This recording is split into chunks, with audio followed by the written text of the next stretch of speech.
We came out to clean out the hunting blinds today. This is the path leading to Blaine's. That's over there is the clearing in our property. And he made this little gully, a path through the gully. We had to pile sand in there to build it up to make a path because this gully is pretty deep. They used to throw garbage in here back when the farmer had it all these years ago. So if you come down here, you can see there's a lot of garbage in here. Well, I guess you don't see too much here because the trees have grown up, but see where the white pipe comes through. Blaine put a drainage in here. And then he built this up with this. This is the sand. And of course, the deer use it. Here's a really good. That's huge. Buck track. Wow. Wait till I tell him that. Anyway, it goes up and over. And there's an apple tree right there. A lot of apple trees around here. Very pretty. And you can see there's some garbage over here, whatever this black thing is right there. And we don't know why there's this gully here. Oh, and see those little things laying around down there? Those are black walnuts. This tree right here, it's a beautiful black walnut tree. Really tall and straight. Quite wide. We tried to get somebody to buy it. There's another one right over here. Another one right here in front of us. These are all these stinking trees that you'd think somebody'd want them. Anyway, so there's the gully going that way. Look at all those black walnuts down in there. Wonder if there's a squirrel's been gathering them there. And then over here, that's his hunting blind right there. And then over this side is more trees in this gully. This gully must have been dug 100 years ago or more. These trees are massive that are growing in this ditch, gully, whatever you want to call it. And then we're going back here. He'll have to rake up some of these leaves because they're crunchy. What he'll do is he'll bring the blower out and he'll blow them off the path because he doesn't like any noise when he's coming out here. And then there's his stairs up to his blind. He had to get me to get my rake out of the back of my truck because the brambles, which are black raspberry brambles, were growing through the steps. And of course he came out here and he's wearing shorts. How's it look in there? Well, not too terrible. Well, that's good. So, a few years ago we had to replace that door. The red squirrels tore the thing apart and ripped it up, and we just happened to have an extra wooden door, and so he fixed that up, put some hinges on it, and threw her on there. And then over on this side, he just opened, he's got these shutters over the windows, and he just opened those. One year he had to replace the rope that holds those up. What I'm doing right now? Oh, are ya? Yeah. One of the windows looks like it must have a rope that needs to be replaced. And there's a funnel that comes down. He's got a big funnel inside where that tube comes down, and there's your pee tube. And then there's, of course, the tank for the heat, the propane. It goes in for his heater. Oh, and he opened that one. Woo! The sun's in your eyes. So beautiful out here. Oh, and that must be the window he's fixing. I know last year he fixed the one on this side. Wasn't it last year? This one was broken? Yeah, this one. Last year that one was broken too? Oh, because I know this one was broken. And you replaced it. Yeah, this one's in the sun all year. Oh, okay. That makes sense. Yeah. little hunting blind. When he looks out that front window, he's looking over towards that corner mostly to see if anything comes out over this way. And then a lot of times something will come out from that direction. There's some apple trees in here. And those little trees there are all, there's black walnuts.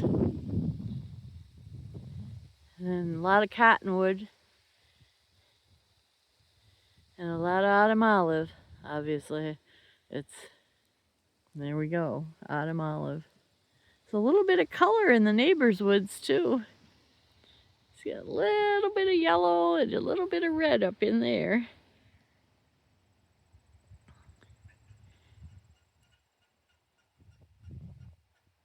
My goodness, hear that? There's a squirrel barking. He's too far away to be barking at us. But he's barking at something. Yeah, he's way over there. And then this is our wood, part of our woods. It's all maples in there. And then way over there, the neighbors have a shed. But we own way over there. And all this, and up into that corner, and all that over there. There's even a spot, I don't know if you can see, there's some cedar trees in there. Kind of a big area. That's our cedar swamp, I guess. But pretty nice. And then we can walk out here past my truck. Go out here and I'll show you where this goes. This is our field. That's the neighbors to the north. That's right close, kind of close to the edge of our property. And then up here remember I said this is the gully. Looks like they've been traveling through there a lot. But the reason they do is there's a pear tree down here. Wow, they really do have a bunch of good paths in there. Old something or other there. Not really sure what that is. But if anybody knows, it looks like it's got these tines to gather stuff, but I'm not sure what it is. But there it is. I see a lot of equipment around here. I don't have a clue what this thing is. But it's kind of cool looking. Anyway, so I was going to say, we're going to go down here. That's probably been sitting there for 100 years. And down here is this pear tree. They love the pears off it. And we tried to eat one year. They're usually all gone by, I'll say August.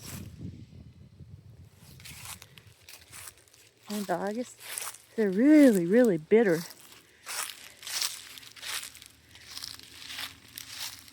You can see there's nothing on this. And it's right here. It's old. It's been there a long time. But the deer love the pears that come off of it. They're just really, really bitter. So then I just noticed as we're walking past, okay, the deer do a licking branch. Well, this is their licking branch. You can see it's busted there and up there. And then they paw the ground and then they pee in it and whatever. The does, the fawns, and the bucks will all do that. They all will hit this licking branch, and kind of their way of saying who's around and checking to see if anybody's been here. So that's their system of letting everybody know they're around. So that's right here. And maybe Blaine will see something out here hitting this. Well, he can't see it from there, but maybe something walking over to it will give him a shot.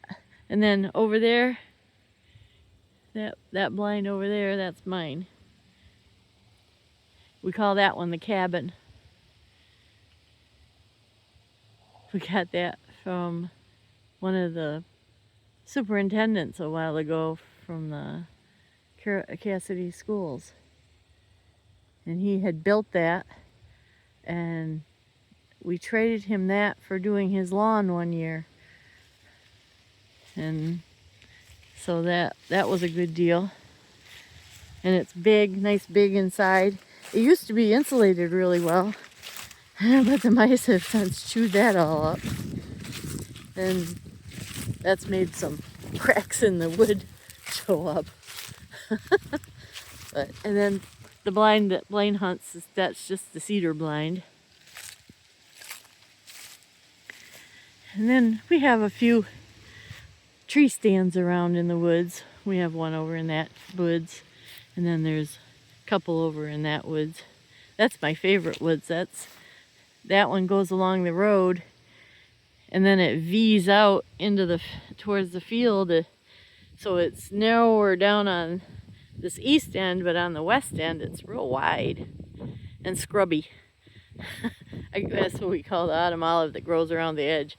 But when you walk inside the woods, it's so clear and nice, and that tree right there is pretty. Nice maple tree. But it's kind of pretty out here and nice.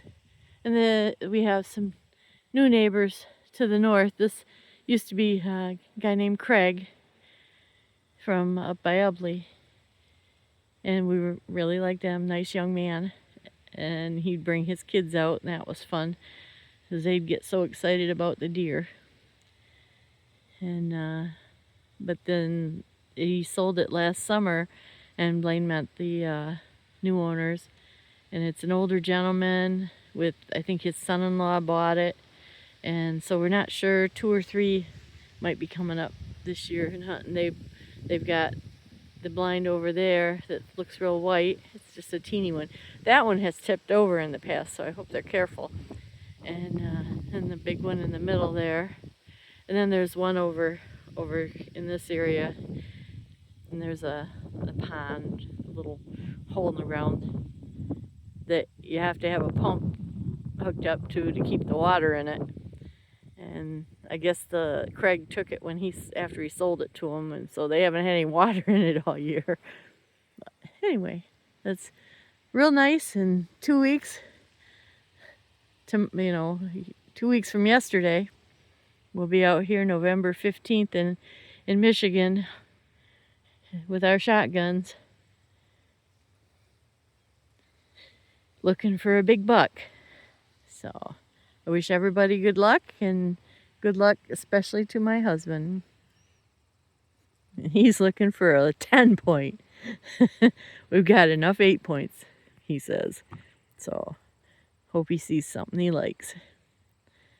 Well, I'll talk to everybody later. Bye-bye.